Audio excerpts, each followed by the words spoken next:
isi bensin dulu ya. Ini bensin ya ampun, itu harus sabar ya.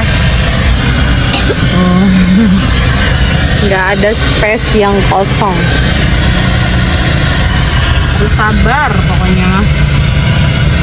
Harus cepet karena Pertalite dan Pertamax. Kalau Pertamax mungkin jarang orang isi ya. Pertalite itu stoknya biasanya nggak tahu berapa banyak, tapi beberapa kali isi Pertalite selalu kosong. Kalau Pertamax sih ya banyak, cuma orang kan biasanya nyari murah mas aku ya. Apalagi ya rental gini, ya udahlah ngisi. Saya balikin mobil kan harus setengah lagi, jadi sekalian mah ngisi. Panas dan padat.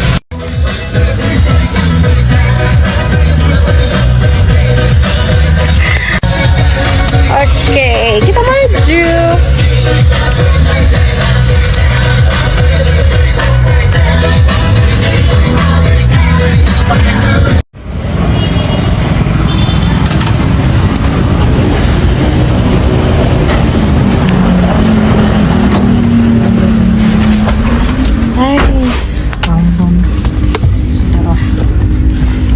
Mau ngisi 200 pakai segala harus pakai barcode gitu ya, sih nggak ngerti.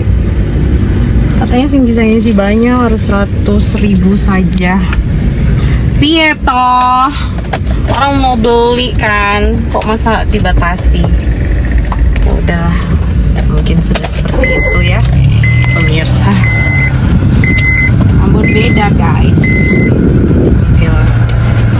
Nanti kalau jalan kosong isi lagi, ada sudahlah, emang sudah seperti itu. Ambon